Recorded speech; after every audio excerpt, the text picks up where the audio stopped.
Happy Thursday night football, everyone. Welcome to another edition of Fly Like an Eagle podcast. A very, very under the weather Fly Like an Eagle podcast, and it's shocking because, of course, I'm going to the game tonight, and of course, it's going to be 33 degrees out, probably with wind, knowing my luck.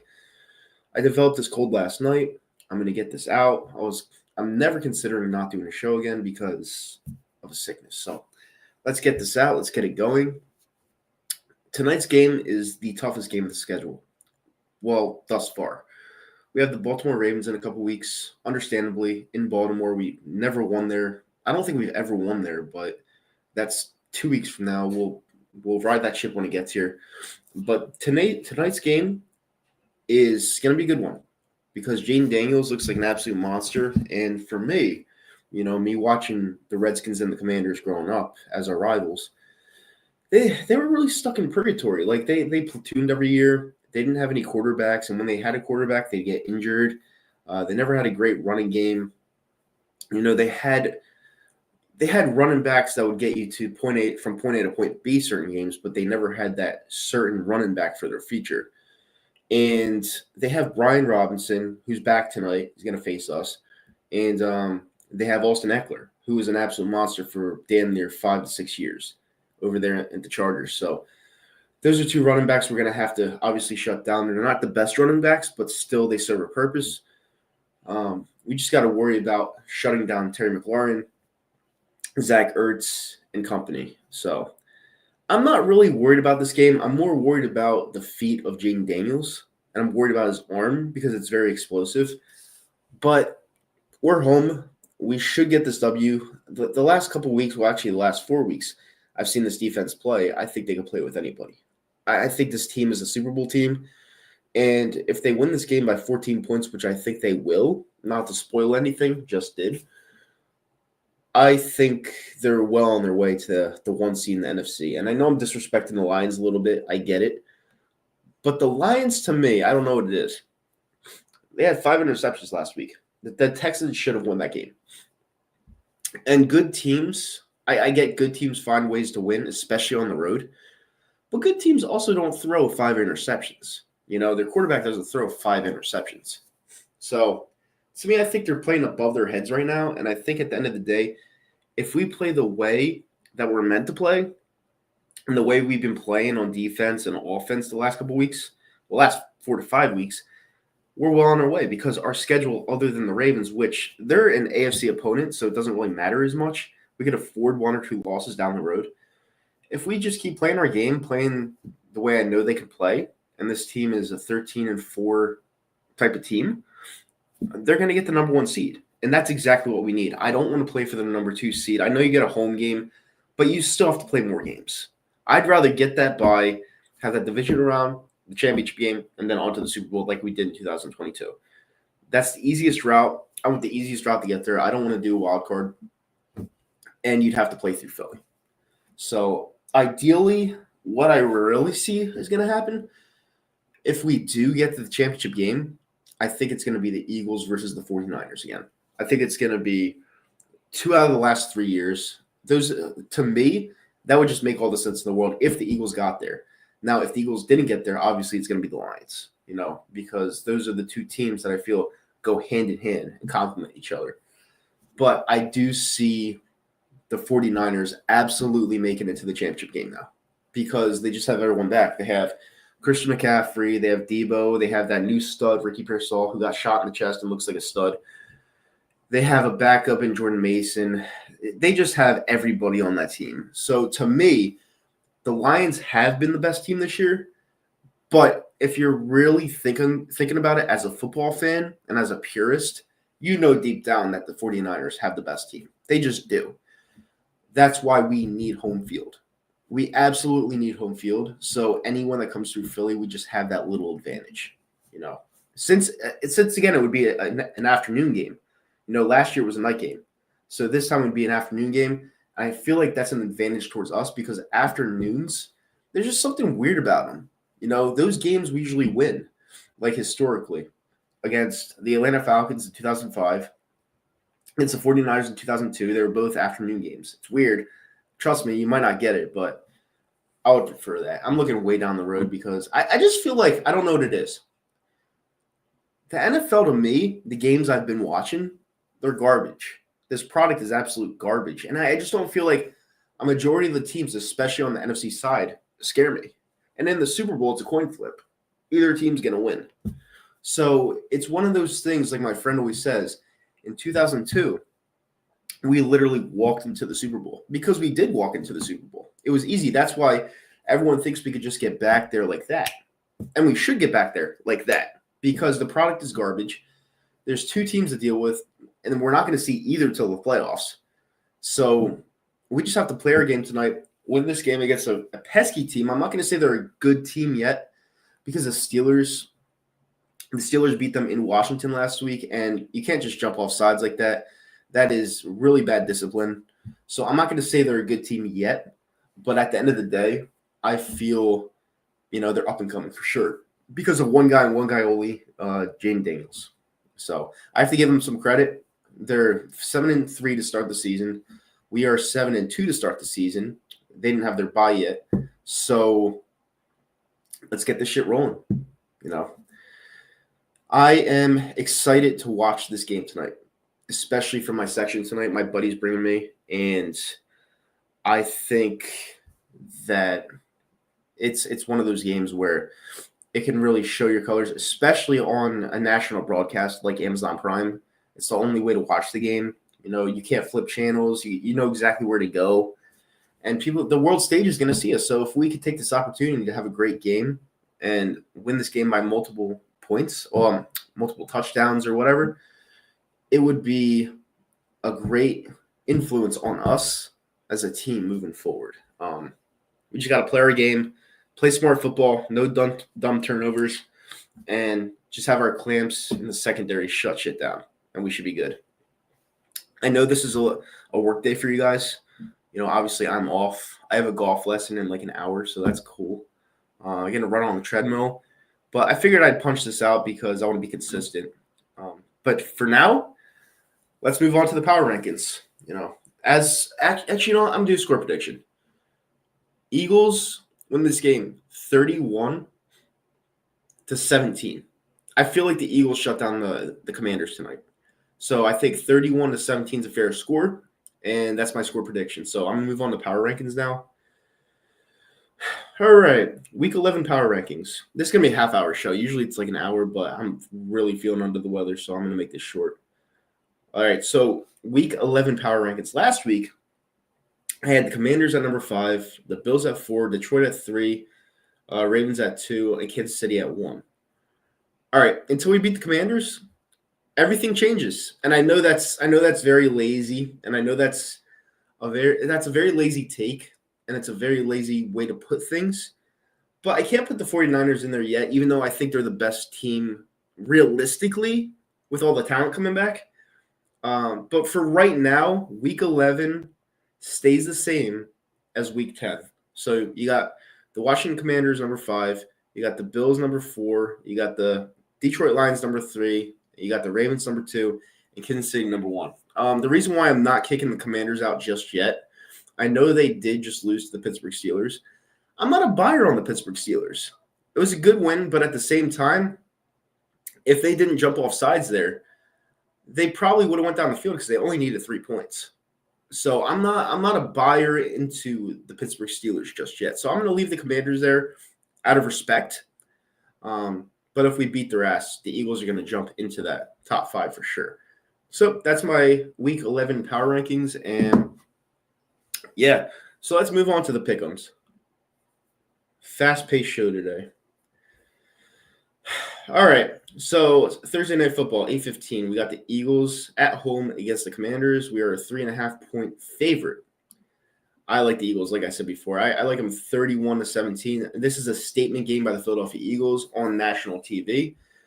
The Commanders are 7-3. The Eagles are 7-2. Both solid quality teams to start the year. And someone's got to lose, and I don't think it's going to be a tie. So I'm going to go with the Eagles, 31-17, and it should be a really good game, up into a point. All right, going with the Sunday games, 1 o'clock, Packers at Bears. The Bears are a 5.5-point dog at home, and we know what happens when they make coaching changes. So This is interesting. I know they didn't fire their head coach, but they changed coordinators.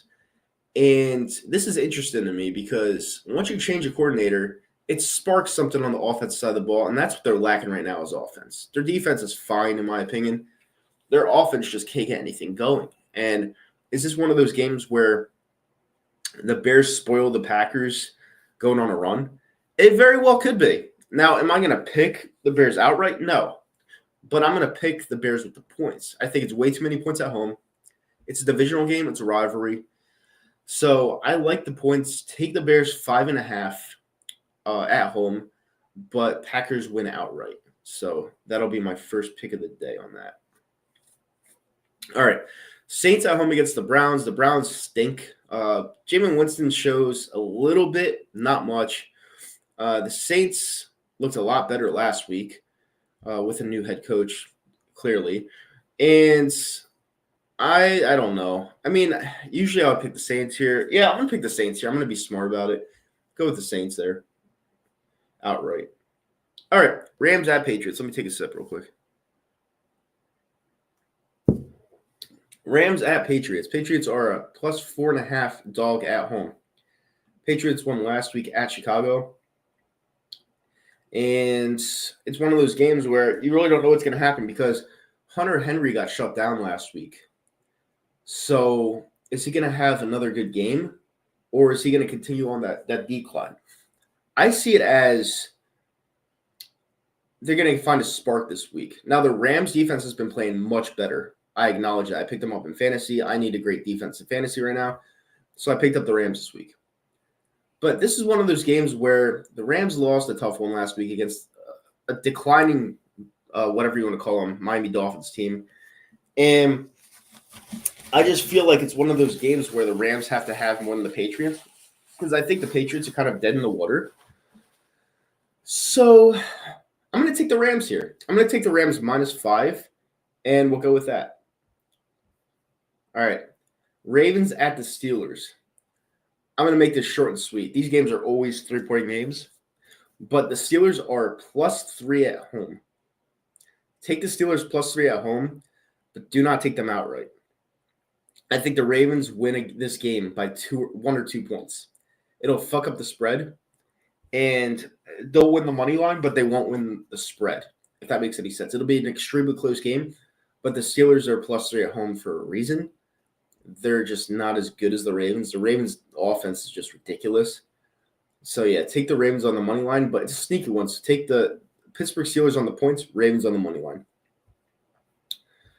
All right, Raiders at Dolphins. I'm just going to make this one short and sweet. Take the Dolphins. Dolphins -7. It looks like they're back in full form, so take the Dolphins -7. Especially winning last week, that helped. Jags at Lions. You got to go with the Lions, but here's the thing. This is my spread of the week. Take the Jacksonville Jaguars on the spread, +13. Way too many points for an NFL game. The Jaguars have played tough the last 4 weeks. They played the Eagles tough. They played the Minnesota Vikings tough. They almost beat the Minnesota Vikings. They're a very tough, gritty team that just can't put wins together. They're 2-8, and they're going in the Lions' house. It's so much disrespect.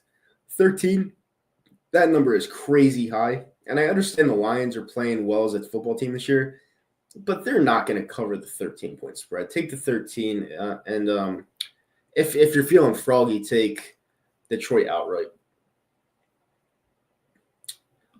All right, next game. Vikings at Titans. All right, so Titans are +6 underdog at home. I don't like that. You know, I see that number. And I'm thinking to myself, how can they respect the Vikings that much to give them 6 points on the road? Like, they're giving away 6 points on the road. So they're basically 9-point favorites if you think about it. Because the home team usually gets 3 points. Well, it gives 3 points. On the spread, I'm going to take the Titans. On the money line, I'm going to take the Vikings with another close win. I just think it's way too many points for the Titans. I know they lost DeAndre Hopkins. I understand that their quarterback is kind of an issue right now. It's still disrespectful to me. I like the Titans on the spread, but again, take the Vikings on the money line if you feel like you just want to pick winners because the Vikings are going to lose that game, but it's going to be a close game. Jets versus the Colts. Anthony Richardson is coming back this week. I think that benefits the Colts in certain ways because Solomon Thomas is out for the season for the Jets. So, to me, I'm going to go outright. I'm going to go Colts outright. The Jets are awful this year. They're absolutely terrible. Aaron Rodgers is going to retire after this year. I don't care what he says. And they're going to have to find – they're probably going to get Shedeur Sanders, and Deion Sanders is their next head coach. That's how I see that. I just think the Jets need to change their tune a little bit. They don't want to be stuck like this forever. So I'm going to take the Colts outright in this game. Forget the points. Just take them outright. Seahawks at 49ers. Short and sweet, 49ers. They're back. The 49ers, it look like they've looked the last 10 years. They look consistent. They look driven. And they're just going to win this game. So lay the points, -6.5 for the 49ers. Falcons against the Broncos. The Broncos are 2.5 favorites at home. I'm going to make this one short and sweet. I don't think the Falcons are all that good. I know they beat us in the beginning of the year off some bullshit. But for me, the Broncos are a tough-nosed team. I know they got their asses kicked against the Ravens a couple weeks ago. But for me, at home, they're pesky. At home, they're tough.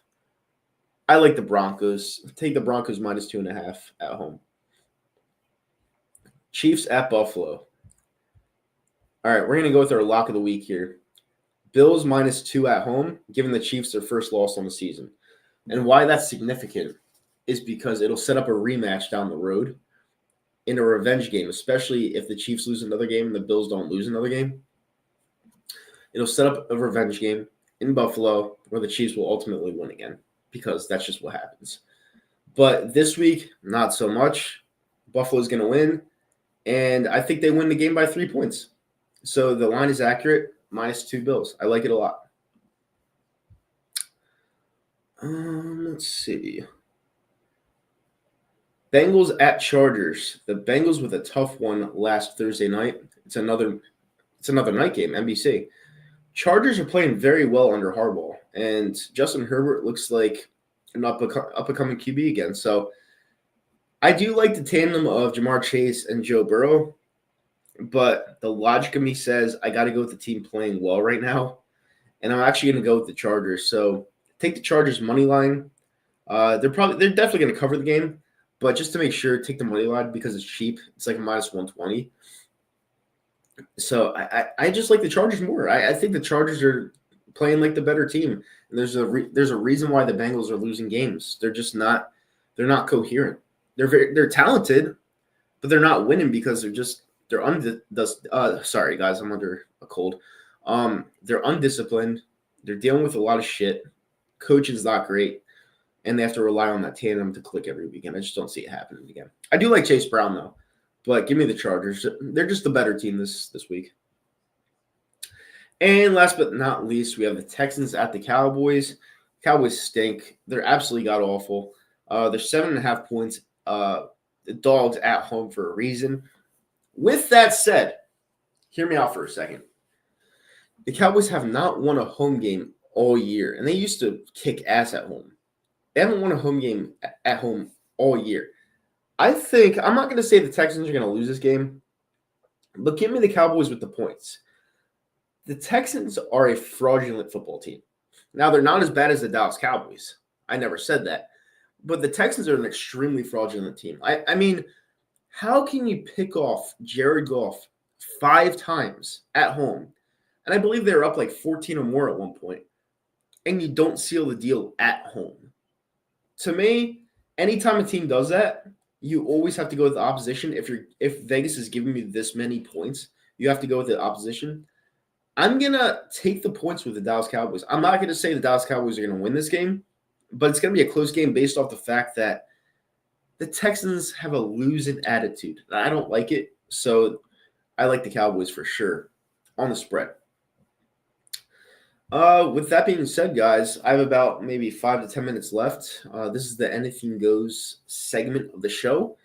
Obviously, last week I talked about, the political race being over, And I know for a fact that people are going to have better lives now when that comes about in January 20th, I believe.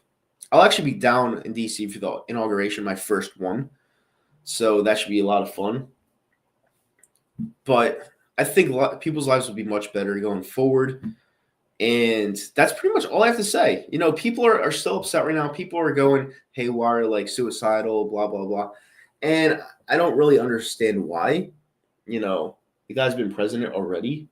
So it's like they didn't remember what happened the first time. They just choose to look towards a negative future. And that's what just people just doom and gloom on everything the government does because they don't want to be successful for themselves.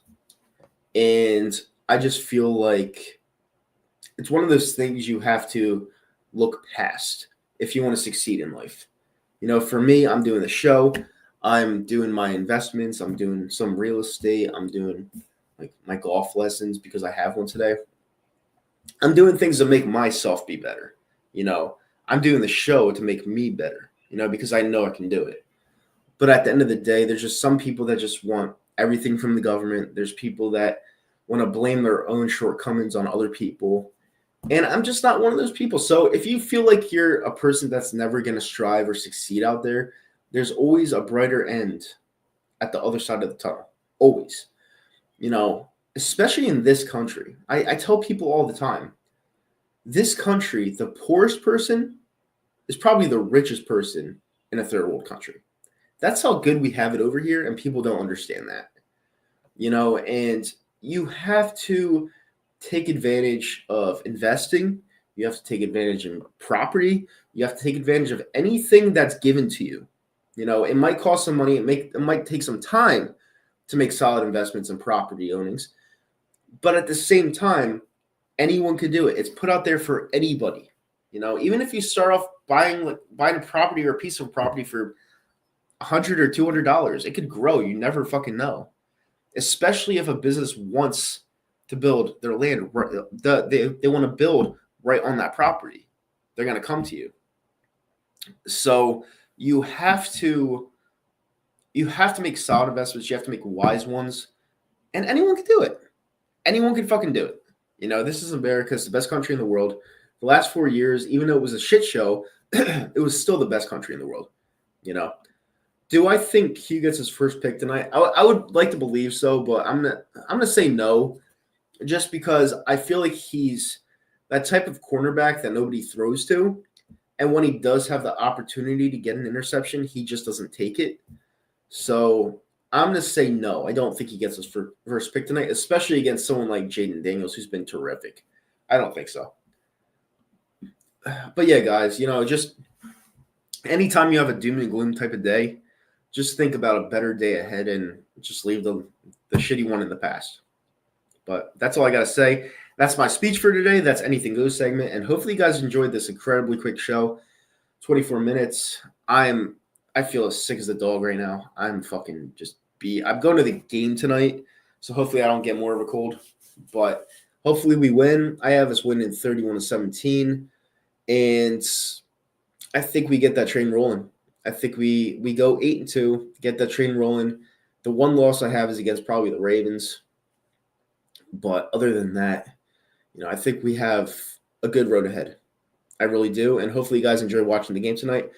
Thank you for tuning in to another edition of Fly Like an Eagle podcast. You guys stay safe out there. Make some money. Work hard. Don't work too hard, though. And as someone close to me always says, work smarter, not harder. And that's all I got to say. Cheers, guys. Happy Thursday. Go Birds. I'm out. Have a great day. Bye.